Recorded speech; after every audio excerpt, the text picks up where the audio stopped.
Təzyiqdən əziyyət çəkirəm. Gah qalxır, gah düşür. Ürəyim də zəifdir.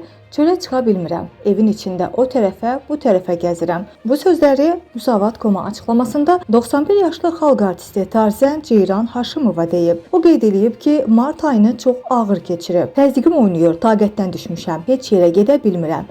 Əlim ayağım buz kimi olur. Həkim deyir ki, çölə çıxmalıyam, hava almalıyam. Mənim isə buna halım yoxdur. Gəlinim, nəvələrim gəlib mənə baş çəkirlər. Lalə Qızlar Ansamblının üzvləri yanıma gəlir. Tək deyiləm. Çəkdiyim zəhmətin bəhrəsini görürəm. Sadəcə məni üzən budur ki, Azərbaycanda yeganə xalq artisti qadın Tarzən mənəm. Amma indiyə kimi şöhrət ordeni almamışam. Mən çox gözlədim ki, əziyyətimə qiymət veriləcək. Lakin bu olmadı. Mənə niyə şöhrət ordeni düşməsin ki?